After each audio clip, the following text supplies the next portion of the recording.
เอาไปฝึกให้จิตนิ่งนะครับนิ่งอยู่นั่นแหละครับแล้วเอาไปทำงานครับอยู่กับสิ่งเดียวไม่ต้องไปวุ่นวายกับเรื่องอื่นครับทำอะไรก็อยู่กับสิ่งเดียวหลวงอาจารย์แดงท่านมาสอนทุกปีท่านบอกว่าเฮ็ดอันไหนก็ใส่ใจอันนั้นเฮ็ดอันไหนก็ใส่ใจอันนั้นทำอะไรก็สนใจในสิ่งที่ทำนะครับให้ใจมันเป็นหนึ่งเดียวครับวันนี้ทำบัญชีคอมพิวเตอร์ก็ทำในเรื่องเดียวครับปลูกต้นไม้ก็ปลูกต้นไม้นะครับไม่ต้องสนใจเรื่องอื่นนะครับปลูกต้นไม้มันจะปลูกได้เยอะครับทำอะไรก็ทำสนใจแต่เรื่องเดียวให้เป็นเรื่องๆไปครับอย่าไปเอาหลายเรื่องมารวมกันมันจะไม่มีพลังมาถูกแยกนะครับนั้นสามพระที่ในพุทธศาสนานั้นถ้าจะค้นคว้าท่านก็ไปดูที่สติปัฏฐานสูตรหรือมหาสติปัฏฐานสูตรท่านไปดูมีนะครับมีสองที่วินัยปิฎกก็มีสุตตปิฎกก็มีแต่จะเยอะที่ในสุตตปิฎกเยอะนะโอเคนะทำวิจัยได้ครับทางเดียวที่มุ่งสู่นิพพานมีทางเดียวครับมีทางเดียวท่านไปทางอื่นไม่ได้มีทางเดียวเราเรียกว่าเอกายโนอายังภิกขเวมัคคูสัตตานังวิสุทธิยาอันนี้ผมจะบอกนิดนึงมันเป็นจุดใช่ไหมแต่ AI มันจะใส่สระอุ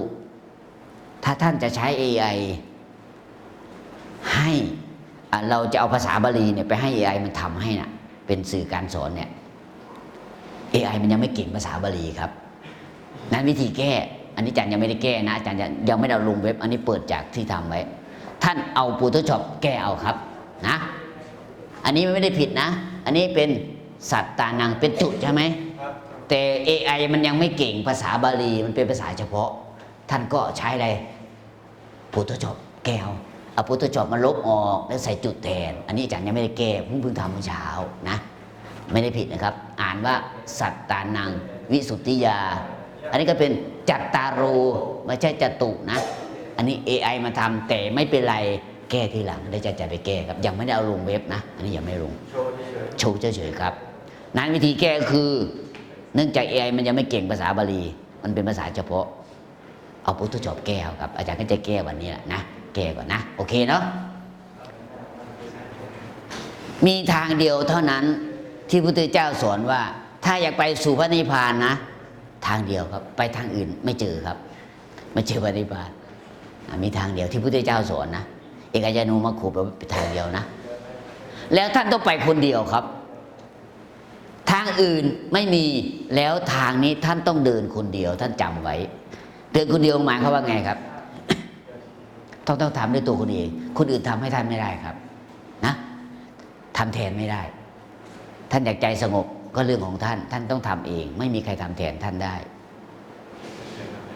บุญกุศลยังอุทิศในกันได้แต่เรื่องนี้ท่านต้องทำด้วยตัวท่านเองนะเราเรียกว่าเอกายมัคคู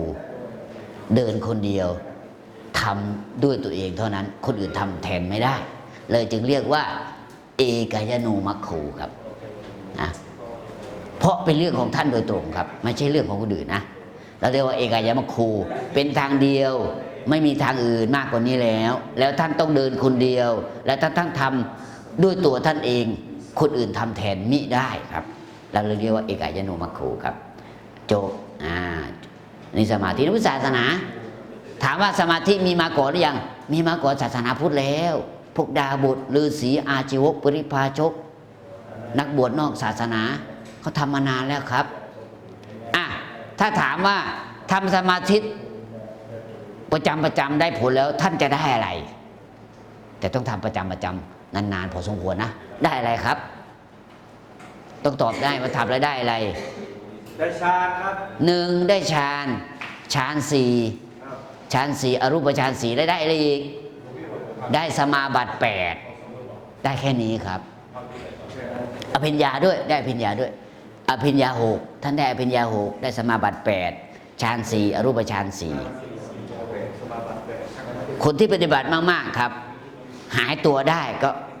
ปฏิบัติสมาธิหายจริงๆนะครับท่านลองดูเวลาปฏิบัติตั้งอาสนะไว้10ที่สักพักจะหายไปทีละรูปครับ โอ้หายปฏิบัติได้ไม่ถึงชั่วโมงเริ่มหายแล้วครับเป็นเรื่องจริงครับ ตัวได้คนที่ นะใช่ไม่ใ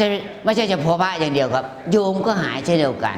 โอ้มันอานิสงส์มันแรงขนาดนี้หรือ หนีไปเลย ใช่ ที่แรกพระอาจารย์ไม่เชื่อ เขาจะตั้งทำไมเขาตั้งอาสนะไว้ครับ เขามีเหตุผลนะ ถ้าเป็นโยมเวลามีงานทำไมต้องอาสนะไว้ เอาให้พระนั่งใช่ เหตุผลหนึ่งนั้นส่วนหนึ่งครับ ส่วนหนึ่งก็คือ อยากให้พระท่านนั่งเป็นระเบียบเขาตั้งอาสนะไว้แล้วนะมันต้องนั่งตรงนั้นไง มันไปนั่งที่อื่นไม่ได้เขาจะตั้งอาสนะตรงพระก็นั่งตรงเป็นแถว ถ่ายรูปมาสวยไหมเป็นระเบียบไหมถ้าพระหายไปรู้ไหมรู้ทันทีเลย10 รูปนั่งเอาหายไปไหนรูปหนึ่งโอ้หายตัว นั้นเหตุผลที่ว่าต้องปูอาสนะมันมีเหตุผลนี้ด้วย ที่วัดพระอาจารย์เนี่ยเวลาพระลงไปสวดมนต์ต้องปูอาสนะไว้เวลาวันเวียนเทียนครับอาจารย์บังคับเลยว่า บอกพระที่วัดว่าต้องปูอาสนะนะทำไม1พระจะนั่งเป็นระเบียบถ่ายรูปมาสวยพระ18 รูปในวัดก็ต้องตั้ง18ถ้ามาไม่ครบรู้เลยไหมต้องนับไหมไม่ต้องนับเลยนี่คือความฉลาดแต่พระบางรูปก็ไม่ฉลาดก็ไม่มีอาสนะให้นั่งแล้วก็มานับเสียเวลาไหมนั้นจำไว้ที่วัดท่านถ้าพระเยอะปูอาสนะครับ ปูให้ตรงเป็นแถวแล้วพระคงไม่มีใครไปนั่งนอกอาสนะใช่ไหมเขาก็จะนั่งณที่อาสนะนั่นแหละแล้วก็ถ่ายรูปมาสวยเป็นระเบียบแล้วพระหายก็รู้นะนี่แหละเหตุผลนะมันมีเหตุผลอยู่ไม่ใช่เพียงแค่ว่าให้นั่งต่างจากคารวะอย่างเดียวนะแต่ว่าตรงนี้แหละครับโอเคนะถึงไหนเมื่อกี้นี้ถึงนี้จบแล้วท่านอยากไปพระนิพพานนิพพานคืออะไร ครับ10:30ยังนั่งก่อนแล้วพระอาจารย์ถ่ายรูปก่อนนั่งเดี๋ยวจะไม่มีรูปกับเขาครับจะไม่มีรูปกับเขา ผมเช็คชื่อจากรูปนะผมมีทะเบียนของพวกเราทุกคนผมต้องกรอกคะแนนไงเวลาสอบผมจะมีรูปพวกเราทุกคนรูปที่เรามาสมัครเรียนนั่นแหละครับนั่งนิ่งๆครับถ่ายก่อนเลยเนาะแต่ยังไม่เลิกนะอีก15 นาทีเลิกเอานั่งเรียบร้อยครับนั่งเรียบร้อยให้มันคือนิดนึงคือให้มันคือหน่อยเพราะภาพนี้มันจะออกสื่อครับผมผ้าให้มันเรียบร้อยอย่านั่งคอตกถ่ายรูปออกมานั่งคอตกแม้จะตัวเองก็ยังไม่อยากดูใช่ไหมบอกเพื่อนนะครับคอตกแล้วนะบอกเพื่อนนะ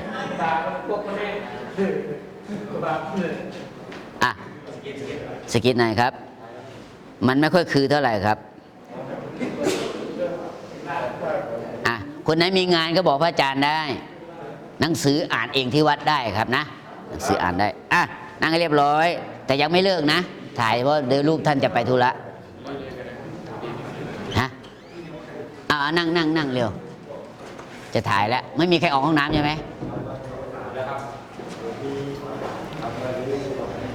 มองกระดานครับมองกระดานอย่าไปนั่งอย่าไปมองโทรศัพท์เพราะว่าโยมเขาเข้ามาดูรูปเขาจะดูว่านักเรียนพระอาจารย์นี่สนใจการเรียนมากเลยนะมันคือนะดูแล้วมันคือครับอาจารย์ก็ตอบว่าก็เรื่องปกติสอนดีเขาก็ต้องสนใจใช่ไหมเราก็ไปได้ใช่ไหม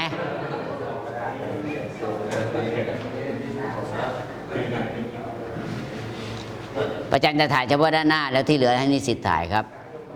เวลาพระอาจารย์ไปเทศพระอาจารย์ก็จะขึ้นต้นด้วยคำว่าขอให้ญาติโยมทั้งหลายตั้งใจฟังเพราะว่านานๆทีจะมีพระหน้าตาดีๆมาเทศให้ฟังนะโยมตั้งใจฟังมาเลยครับ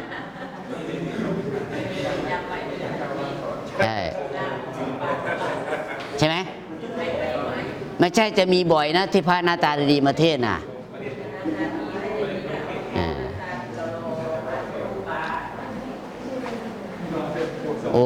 ญาติโยมเห็นนี่สุดยอดเลย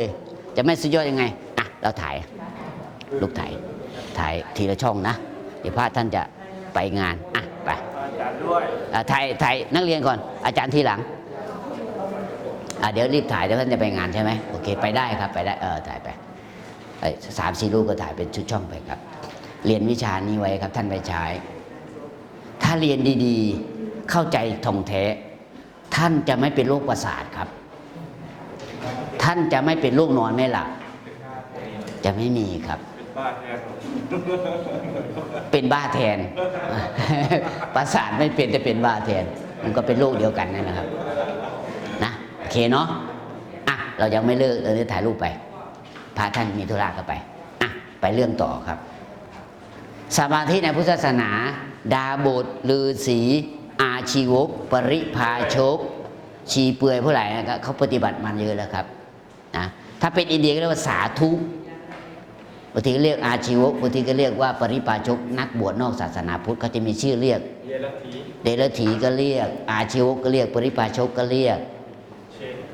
พวกนี้นะมันจะมีคำเรียกก็เป็นนักบวชนอกศาสนาพุทธเขาทำมานานแล้วครับนะแต่ศาสนาพุทธมาเพิ่มอะไรเข้ามาครับถ่ายทุกแถวครับทางท่านต้องเข้าใจว่ามรรคคืออะไรมรรคคือทางครับเต่าเอาชนะกระต่ายได้ เพราะอะไรครับเพราะความสม่ำเสมอท่านอย่าคิดว่าท่านไปเร็วท่านจะชนะเสมอไปนะครับบางคนไปช้าแต่สม่ำเสมอก็ชนะได้ยกตัวอย่างเช่นกระต่ายกับเต่า